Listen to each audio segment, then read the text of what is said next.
All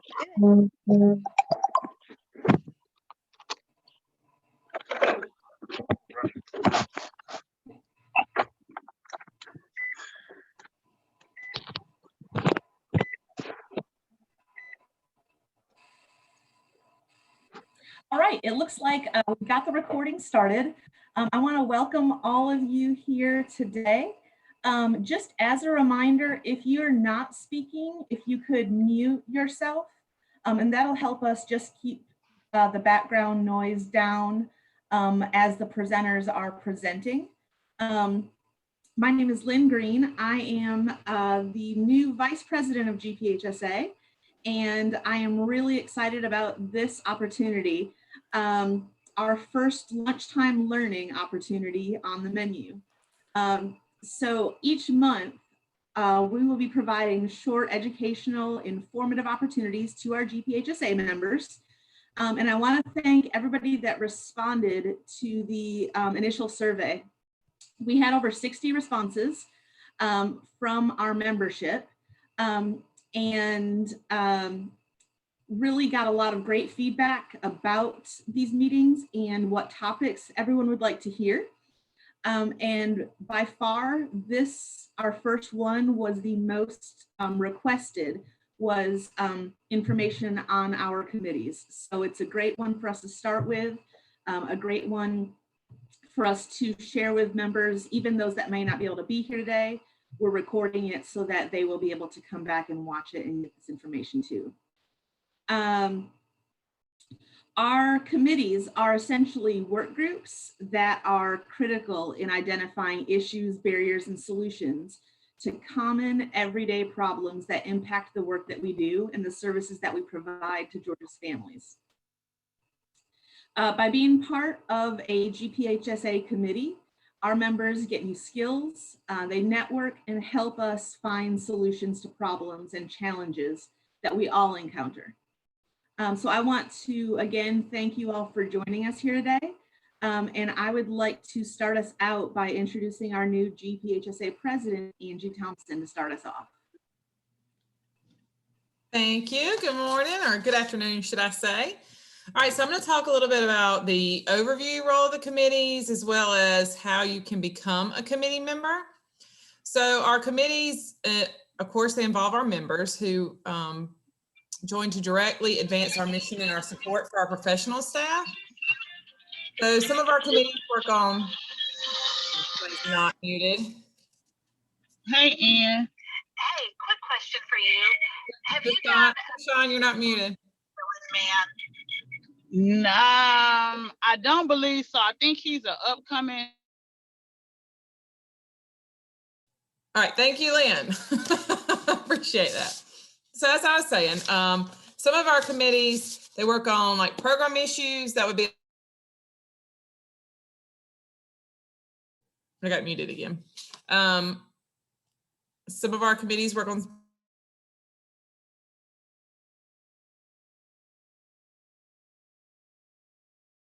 okay, now maybe I'll say unmuted. All right. So I was saying we have committees that touch on our program issues, which is our social services and OFI committees. We have committees which build membership and communicating with our members, such as our membership committee. Then we have those committees that work on advocacy for all of DHS human service professionals, which like our legislative committees, but also our social services and OFI committees can also be a part of that as they're affected by legislation. Then we have our committees that will set the educational agenda. So that is our education and training committee. It's really important that we have member involvement in our committees because that advances our mission. It assures that people who do the work are getting education that's relative, advocacy that's effective, and just having their needs heard. So next I'm going to talk about what you do to become part of the committee, or how you can become part of the committee. So how that's done is once you realize, or once you express an interest in being a committee, you have to go to your supervisor and get approval from them first. If your supervisor approves you to participate in a committee, then you need to let the executive office know, I'm sorry, you need to have them send your name to Rhonda at gphsa.org. And she will forward that to me or the president at that time that you decide you want to be a member. And the president approves and appoints all committee members. So typically what I do is if someone gets approval to be part of a committee and they send that email to Rhonda and it gets sent to me, is I'll approve it and then I will send it to the committee chair that I know of and say, hey, this person wants to be a part of your committee. I will copy that person so that kind of a connection can be made and they can start participating. I also want to just let you know, because I know a lot of questions would be like, is it time consuming? You know, what is that going to take away from me? There is time that you had to put in.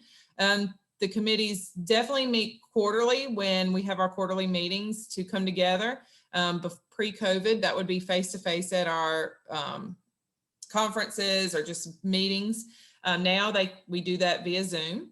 But there may also be some meetings outside of those quarterly meetings. Typically there are, with just those committees, and that chair calls those committees, plans those committees for come together. Like I said, travel right now is not an issue because we're kind of doing everything virtually, but there could be some travel because you may want to go and do the face-to-face.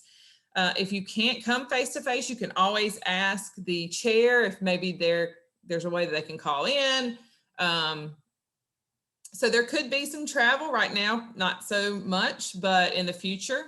But there is a little bit of work and time that does have to go in. But again, it's for you. It benefits you. And so for it to work, there's going to have to be work put in. So that's kind of in a nutshell. The committees, they have their issues, how you can become one. But remember, it is very important to get your supervisor's permission first before you reach out to us. And what that will look like time-wise and all. And, you know, if you can't make one committee meeting, don't let that discourage you from participating, because we know things come up. We know how our job is, but we do, you know, really like to have good, solid committees, lots of ideas. So, and that's just my piece of how you can become, and a general overview of the committees. And so now, I didn't know, Wayne, if you wanted to add anything or you had anything to say.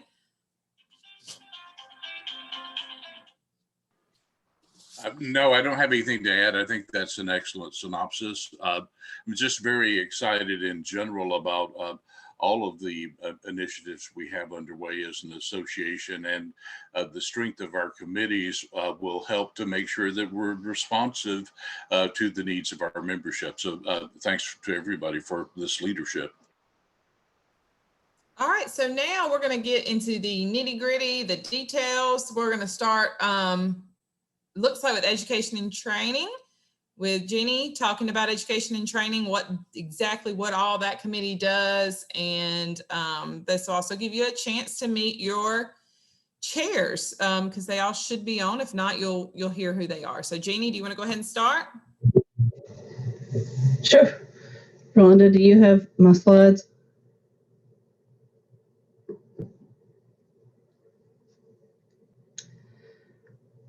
Good morning. My name is Jeannie Lane, and I'm the chairperson for the Education and Training Committee.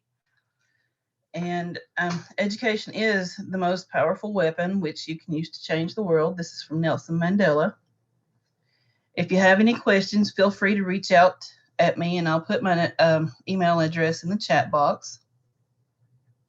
So on slide number 1, what does the Education and Training Committee do?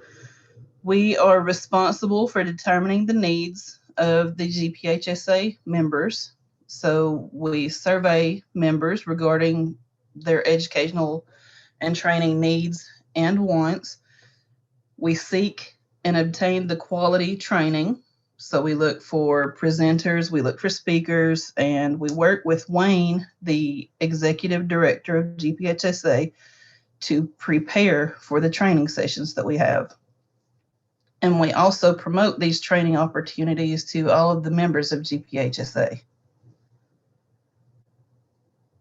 Slide 3.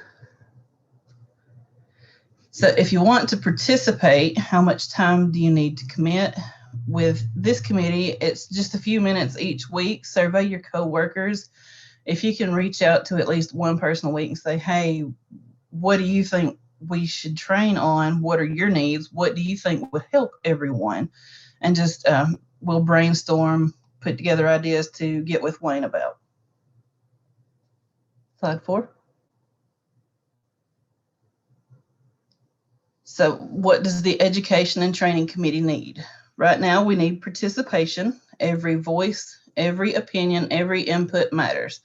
Together, a difference. We're hoping that the conference in 2021 will take place. We had a miss this year because of COVID-19. So if you're interested in participating, ask your supervisors for permission, and then send an email to Rhonda and Angie and Wayne if you'd like to participate in this committee. All help is welcome. I'm planning a Zoom call for the Education and Training Committee for November the 4th at 2 p.m. Slide 5. And I want to give thanks to all of the members of my committee. You are all helping to maintain GPHSA's vision of a stronger staff for a stronger Georgia. And next we have the Finance Committee headed by Darby Hickson.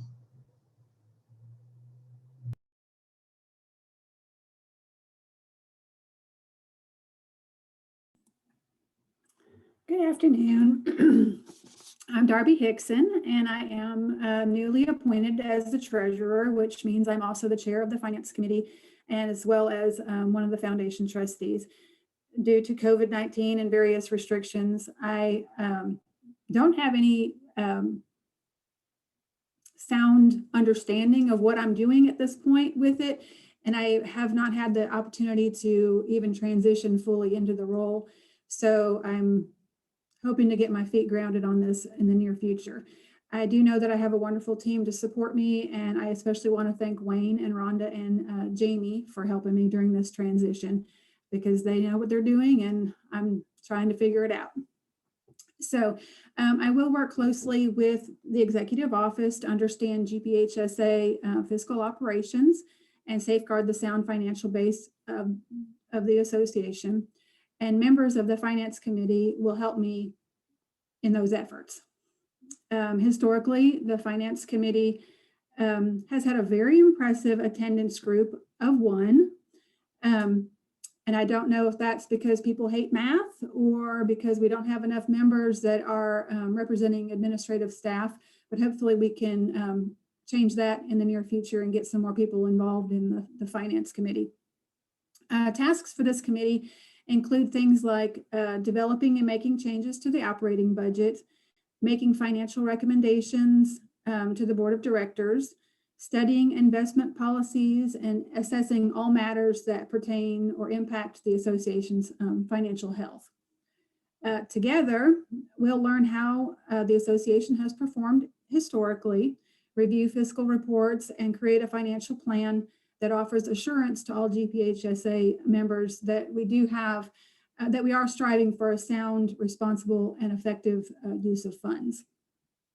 The goals for 2021 would be, of course, mastering the learning curve that is before me, proposing a budget for 2021, keeping in mind that the annual conference that's typically held in Savannah in late August to early September has the largest impact on our budget. We also need to continue to build our rainy day fund to be prepared for any future downturns, and focus on the most important accomplishments of maintaining the health and wellness of the association's finances. The time commitment is minimal, with a little bit more probably needed prior to the quarterly meetings.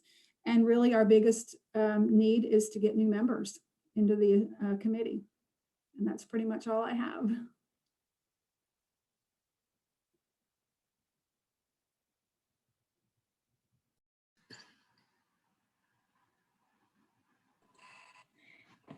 Great, thank you, Darby. I think Vicki, you're up next with the Legislative Committee.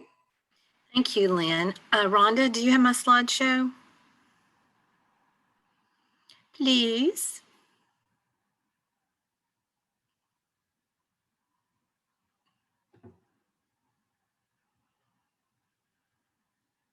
And if you will, under slideshow, start from the beginning. Thank you. Well, good morning, everyone. I'm Vicki Perkins. I'm the Legislative Committee co-chair along with Gretchen Cleveland. And I want to welcome you to this presentation. So to get started, if you'll go ahead and click the next slide for me, Rhonda. We have about 41 members presently, and we're always looking to expand in different areas that we need, and I'll talk about that in just a minute. But the purpose and goal of our committee is to develop broad goals to govern our advocacy and present those goals to the board of directors. The intent is to have goals to give general guidance to assess newly introduced bills and to give specific recommendations to our lobbyist, which has been Wayne in the past, for action. Outside the session, any member and or committee addressing an issue that could require a change in legislation or resources should be referred to our committee to assess and research. Bottom line is our work drives the success of our agenda in the General Assembly. Next slide, please. Some of the highlights we would like to go over for our accomplishments, and we are very proud of those things because they mean a lot to our organization and the way we do our jobs.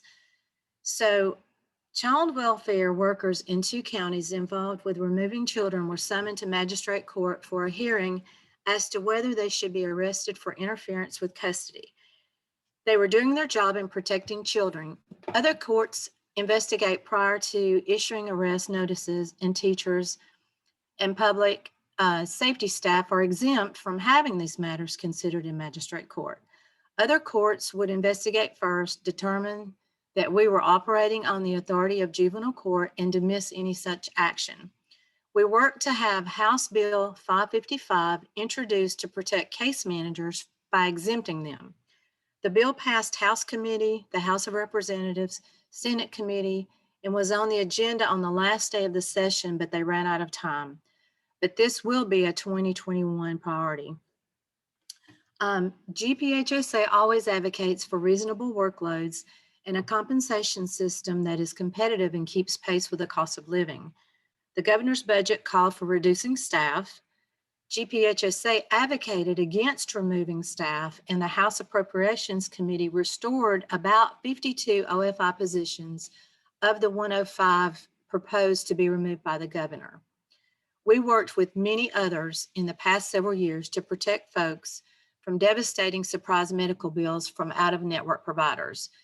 A bill was passed this year to prevent that from happening in emergency treatment situations.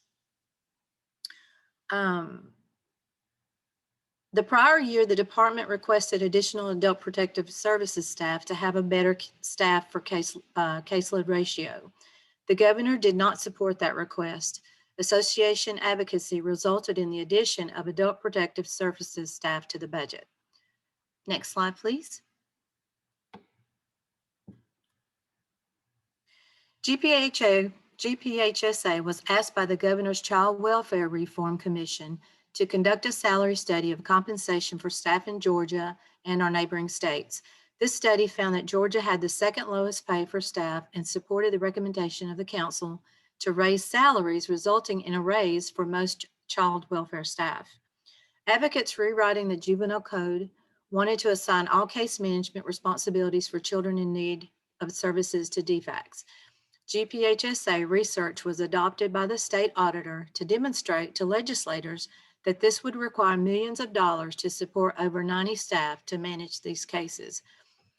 We also asserted that children should be assigned to the agency with the most appropriate resources to meet their needs. The bill was modified to assure that children are served where most appropriate. In the past, any person who was upset with staff, whether it was child removal, OFI, child support actions, or whatever, they could request and obtain an employee's home address, productivity files, and other personal information. This is a direct safety risk to our staff. GPHSA successfully had legislation proposed and later passed that protects all state employees from having this information disclosed. Next slide, please. And we're getting in the home stretch here. We did a lot, and I'm just so proud of the advocacy that was introduced and the legislation that passed. It's just been a tremendous, tremendous help to us.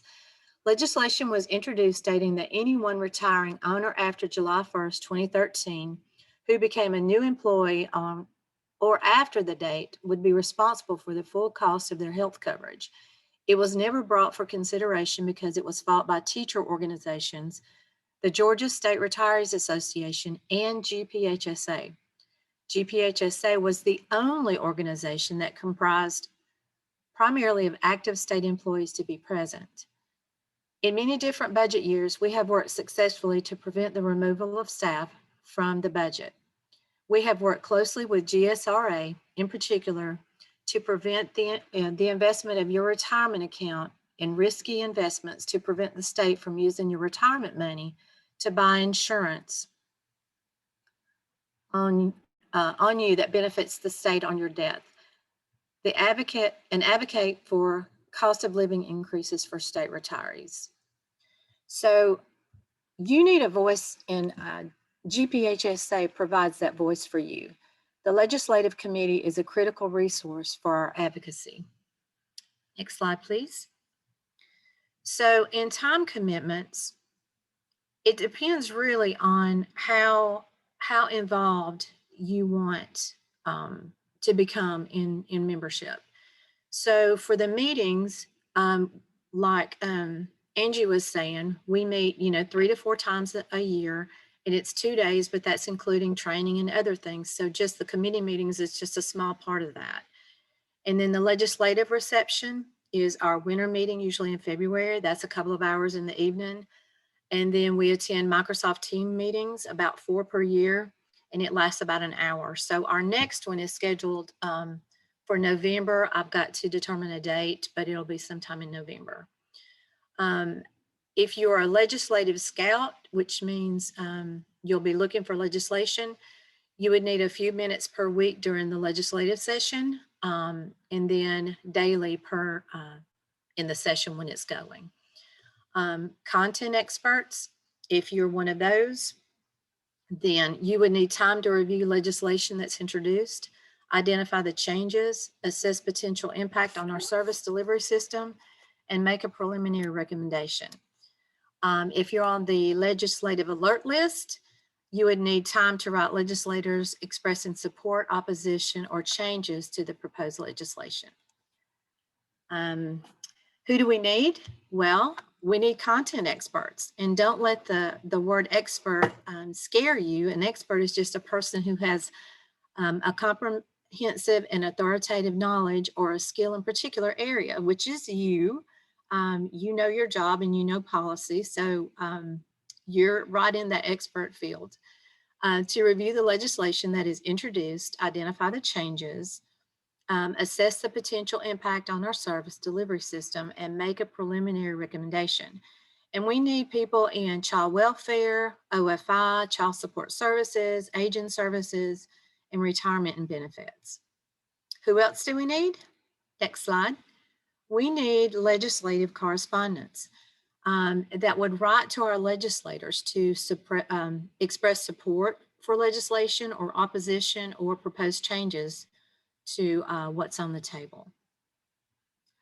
And if you have questions, or if you'd like to be a committee member, you can reach out to me or Miss Gretchen Cleveland, and that's our contact information, and we'll put that in the chat bar as well. So thank you for your time. I want to thank Wayne Drummond for his tireless effort in leading GPHSA in the past, his tireless lobbying, advocating for what we need, and all the members that had a part in pushing us forward. So I look forward to the future and what it brings. And I think Miss Lynn is up next with membership.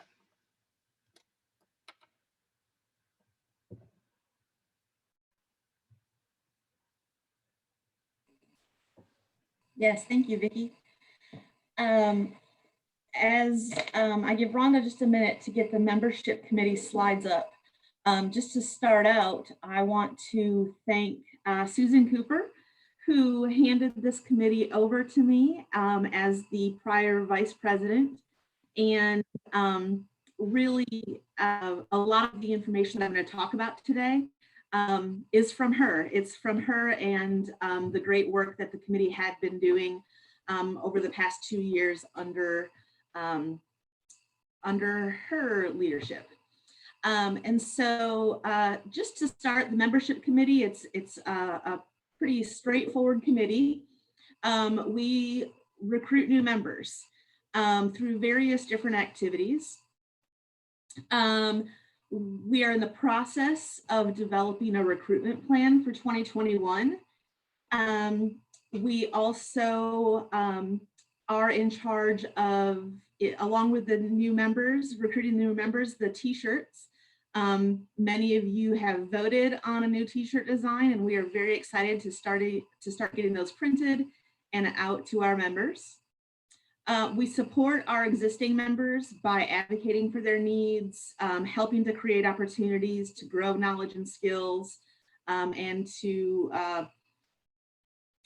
provide better services to our families and the people of Georgia that we serve.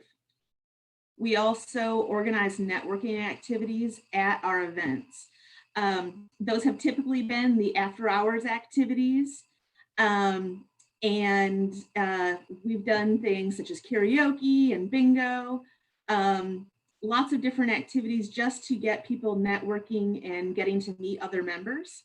And right now, since we're not meeting face-to-face, we're also looking at more virtual events to help engage members. The next slide, the goals for 2021. So I mentioned that we are starting to work on a recruitment plan, but the first goal that I wanted to put out there was to increase our membership by 20%. We have a great base of members, but we have a lot of people that have not been reached or have not been engaged. And so we really want to focus on some targeted recruitment in this coming year. We have good representation from DFACs, especially in the North District and the Metro, but the South District is one area that we really want to focus on this year. And then obviously really work on expanding our membership through the Division of Aging Services and also child support. We also want to ensure that all of our new members are welcomed. That includes getting their free t-shirt when they join. And then we hope to have, my first goal is to have a point of contact in each DFACS region that will be able to welcome new members, make sure that they understand what the association's about, and be able to just kind of be that link to the association. And then finally, increasing opportunities for virtual member engagement, working with all of the other committees, really, the Education Committee, the Legislative Committee, to reach all of our members. Next slide. I found this, and this really helped me try to figure out what kind of people we're looking for to be committee members. And I think these characteristics are beneficial for all of our committees, but specific to the membership committee, we're looking for leaders that can be a membership recruiter in your area. We're looking for business-minded people who may help with fundraisers and t-shirt sales. We're looking for people to help with the networking activities. We're looking for caring people that can help with advocacy and outreach. Organized people that can help with networking activities and our recruitment plans and staying on track with those. Detailed oriented people to help with registration, making sure that we are following up with our new members and that we are reaching out to our new members and our current members on a regular basis. Marketing and communication for publicity of events and seeking out content. And then logistical for just events and planning. Again, as we do some of the events at the in-person meetings, we also want and need some assistance with the logistical part of having events in our virtual world. And then finally, it's just critical that we have a passion for GPHSA and a willingness to share that with others. And so I would encourage anybody that's interested to join us at our next meeting. It's going to be in November. Hear what we're about. You don't have to be a member of the committee to sit in on a meeting. You can visit us and see if it's something that you're interested in becoming a part of. And again, I would just like to thank all of the membership committee members, current and past, for all the work that's been done over the past several years to get us where we are now. And I look forward to seeing what the next couple of years have for us. And if you have any questions, feel free to email me. My email address is right here, lynn.green@dhs.ga.gov. And I believe that's all I have for membership. So I will hand it over to Brooke with OFI.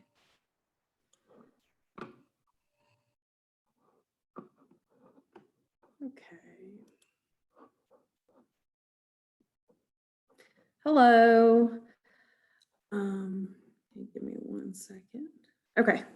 So hi, everybody. My name is Brooke. I am ESS2, and I just wanted to kind of give you a brief overview about the OFI committee and some of the things that we do.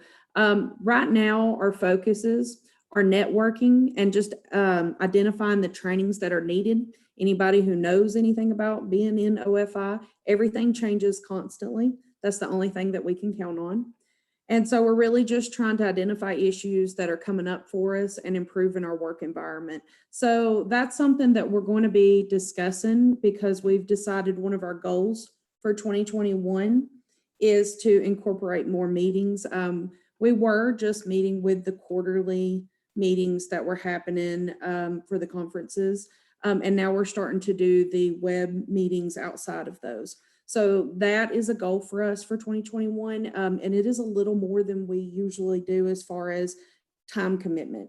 That's looking like it's going to be another like 3 to 4 hours per quarter for us, which is something that some OFI employees have a hard time doing. So it's very functional for people to be able to bounce in and out of our meetings. So we do not expect you to, hit every meeting that we have.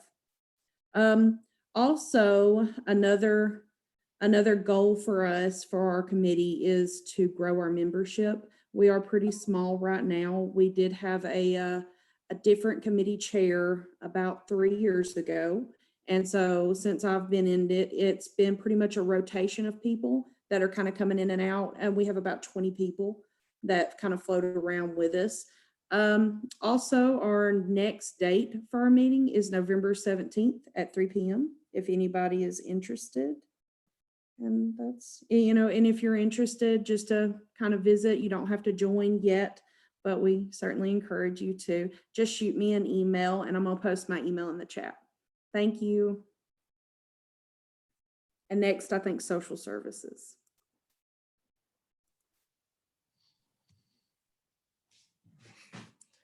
How's everybody doing? Natasha, Mike, and myself are the co-chairs for social services. Rhonda, could you pull up our slides, please?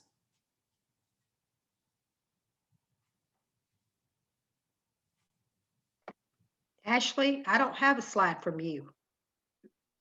You don't have the If you'll slide? can you put it over to me real quick? I didn't get anything from you. It came from Natasha, Mike. Okay, well, I don't have anything from Natasha either. Okay, hold on 1 second. I'm going to double check, Doug. If you want to go ahead, I'm double checking. Okay. I'm sending Ms. Rhonda. Okay, thank you. So the Social Service Committee, basically we're a committee that strives to provide advocacy among the social services staff. Basically, our main responsibility is to promote teamwork and communication among social services staff at all levels across the organization.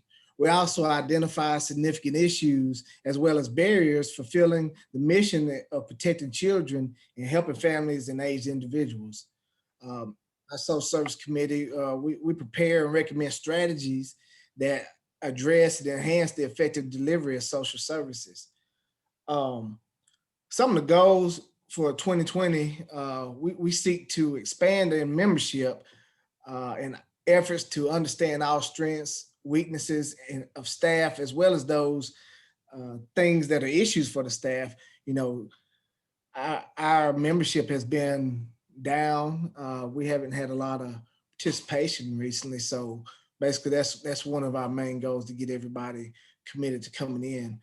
We also provide information to staff relating to self-awareness and self-care, especially in this time of this pandemic. You know, we really need to focus on those things. We're going to also seek to focus on techniques and tips on advanced evidence-based and intervention practices to enhance service delivery. In the past, we've accomplished, you know, we meet and collaborate with each other at every GPHSA session. The committee meets to discuss continued issues and concerns and barriers and the things that are needed to help enhance the quality of our work. You know, that's we kind of encourage each other to reach out to our home offices and, you know, and seek out these things so we can bring it back to the meetings and work on what's needed amongst us all. The committee discusses how policies have made an impact on the field, whether they're positive or negative. The time commitment for a committee, there isn't one for social service committee. However, there are time limits to serving as the chair and the co-chair, which is 2 years. In order to join this committee, you know, you need the social service committee looking for those individuals who would love to lend their thinking caps and voices and serve as advocates and change agents. We show appreciation for those that are member our committee by attending quarterly meetings. We haven't had a set a date yet, but it will be announced. I believe we're looking and shooting for November the 13th for our quarterly meeting. That way we can kind of make sure everybody's on the same page and go over these events. And we want to try to do this quarterly. But basically that's all we have right now. And I appreciate you guys, but we do need you. Thank you.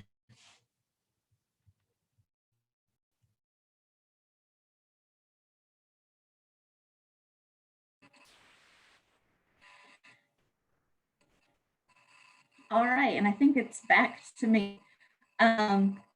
Again, my name is Lynn Green, and I am also currently the chair of the Technology and Social Media Committee. I'll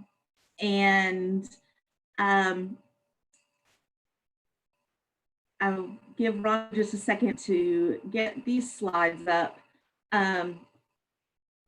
But the Technology Committee, what we do is we use social media and technology as tools to provide information and promote engagement within GPHSA. Again, pretty straightforward. Our goals for 2021 are to increase social media engagement.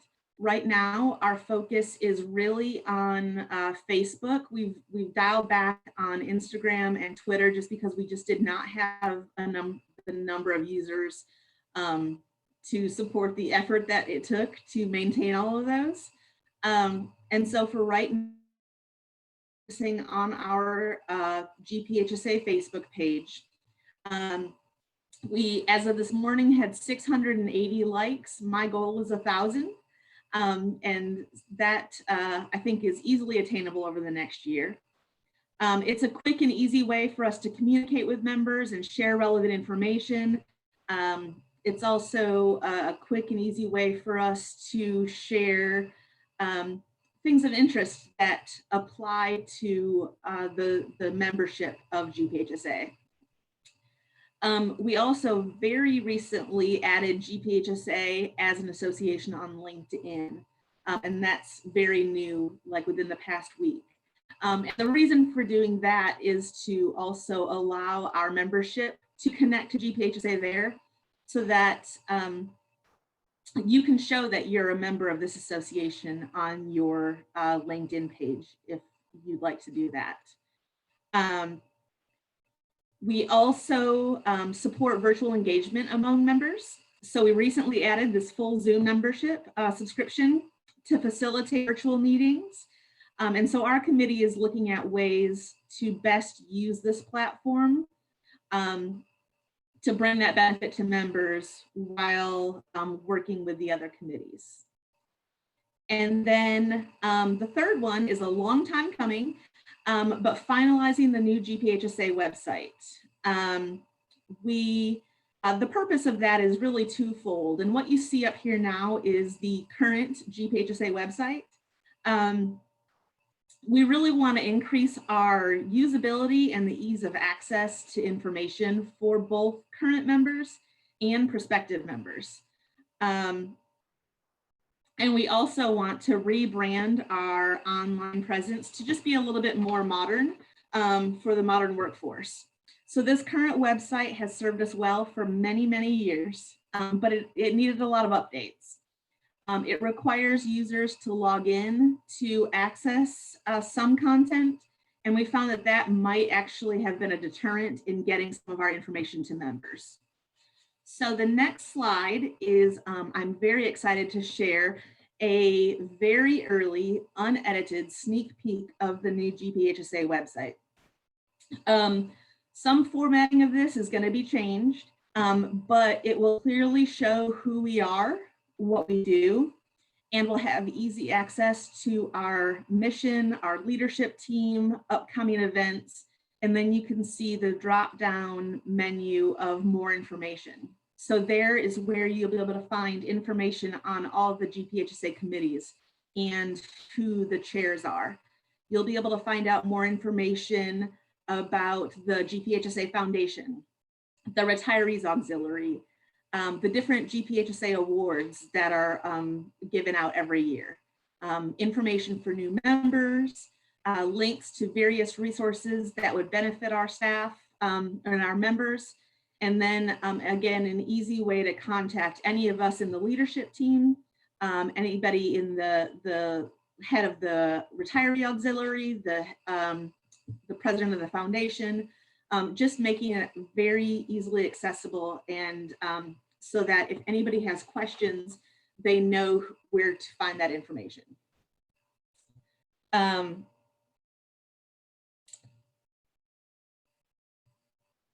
Also, I think I forgot to mention the upcoming events is at the top as well. We're also going to be keeping an updated list of upcoming events so that you can go there to see when the next on menu is, when the next in-person or Zoom meeting is. And so again, just another good way for us to keep that communication open with members. The next slide, please. This probably looks very familiar. Again, same characteristics that of successful committee members, but this time looking at it from the technology side. We really need leaders that are enthusiastic and organized to be a part of this committee. Eventually, I would like to step down as chair so that I can focus on the membership committee, but right now I'm more than happy to continue doing that until somebody voices that interest. Somebody that's business-minded and members that are business-minded to focus on the goals of the committee. We need people again, that are comfortable reaching out to other members to help us build content, especially for our Facebook page, to continue engaging and making sure that that content is relative and that we're getting a good array that reaches all of our members. So not just child welfare related, but we want to make sure that we're also sharing information that is relative to OFI, that is relative to the Division of Aging, and also to child support and retirees. Obviously caring, being inspirational and passionate, organized, and marketing and communication skills, again, go back to helping us develop that online content, I'm sorry, and also creative skills for publicity. Right now, I am making all of the graphics, and again, it's something that I really enjoy doing, but I also know that there's lots of other people in the state that probably have better skills than I do. We need people that are detail oriented and that are comfortable with computers and websites, and then that are just handy with logistical items, such as being a problem solver and researching different technology issues. And then again, the passion for GPHSA and a willingness to share that with others. So as far as the time commitment, we do have quarterly right now virtual, and they will probably stay virtual. The majority of the communication for this committee is email. And really what I've put out to the members currently is if they come across something that could be shared, you know, an interesting graphic, an article, a podcast, anything like that, to send it to me so that we can get it posted and get it out to all of our membership. And so we really, a lot of our contact is going to be over email. I will be scheduling a meeting in November for us, our quarterly meeting, to outline our strategies for 2021 and come up with a more of a concrete plan. And again, my email address is there, and also the website for the Facebook page for GPHSA. It's facebook.com/gcwa.us. I tried to get that changed and we can't. So, but it's still, it takes you right to the GPHSA Facebook page. And so I would like to thank the members of the technology committee that have, that attended our last meeting, which was in October. No, it was in August. We're in October now. And lots of great information, lots of great ideas, and some excitement and energy. And I also really just want to take a moment to thank Wayne again. He has answered more questions from me over the past probably year and a half about websites and what we can do and what we can't do and what we should do and what we should not do. And it's with his guidance that we have made it this far. So I want to definitely thank him again for all of that, and just being available and very responsive to me and anybody else as we've been asking lots of questions. And so that wraps up my presentation on the Technology Social Media Committee. What I'd like to do before we close with Wayne, I would like to just give an opportunity in the chat. I see lots of Wayne is amazing and kudos to Wayne. I would also like to just ask if there's any questions about any specific committee.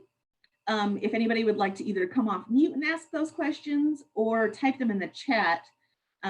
You've got all the committee chairs here, so we're here to answer any questions that you have.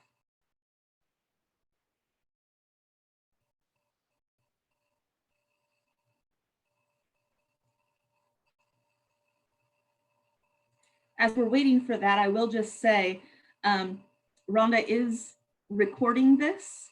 So once we are finished, we'll make sure that this recording gets shared, especially through our Facebook page. And also we'll see if Wayne or Rhonda, you may be able to email out a link to this so that more members will be able to access it as well. And yes, Jeannie says, don't be shy. We love answering questions. We're not getting a whole lot, so I'm going to hand it over to Wayne to wrap us up. And if there are any other questions that come up, you all have our names of the chairs, and you're welcome to email us, call us, and we'll be happy to answer any questions for you.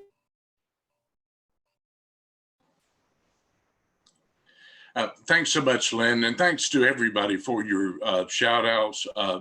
It's very affirming and very touching, and it remains an honor and privilege for me to work for you.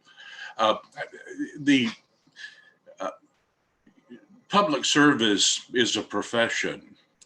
As professionals, we are committed to the work that we do, and the work that we do on behalf of families and children and the people of our state is some of the most important and urgent work that needs to be done. Part of that professionalism is making a commitment to do the work right, well, to do everything that we can to make better and more responsive systems, to undertake efforts such as making sure that our services are responsive to a diverse community. Our president is going to be looking at proposing a revitalization of the Cultural Diversity Committee to that end at the next meeting. That commitment is important. The other thing that I would say is that your professional association, GPHSA, gives you a vehicle to channel that commitment to make a better system of service that supports you, that supports your colleagues, and provides better services to everyone. The other important facet of all of this is the personal choice to be empowered. You can choose by your participation in committees in this association to say that I am a professional, I have power, I have the capacity to influence that, and your working committees is a way to cohesively demonstrate that and make our system of service stronger and better, to make our advocacy more effective, to engage people in looking at our systems. If you're chair of OFI committee or social services or any to state leadership and engage them in the process, you're empowered to do so. This association gives you that vehicle to actualize a choice to be empowered to make a difference. Our motto is Together a Difference. We've done that for over 50 years. We'll continue to do that. Very, very encouraged by all of the presentations today, all of the engagement in our committees. It makes a difference if you are there and part of our solution. The general lay of the land is that we look towards positive news regarding a vaccine that will influence a positive state budget. And I'm very optimistic that we can have not only a conference for 2021, but we'll continue to have a very effective representation in the General Assembly, that will continue all of the good work that's being done by all of your committee chairs and our leadership in making our system of service better and to be more responsive to every professional that does this work. Thanks to Lynn for organizing this event, our president for her vision and effective leadership, and for all of the people that are positively engaged to make a powerful and positive difference in what we do. It's very exciting for me to see, and I appreciate having a chance to say that. Make the choice to be engaged and be empowered. Our motto is Together a Difference. Together we have made a difference and will continue to do so. And really appreciate this opportunity to share with you and to continue to work to support the goals of our association. Thank you so much.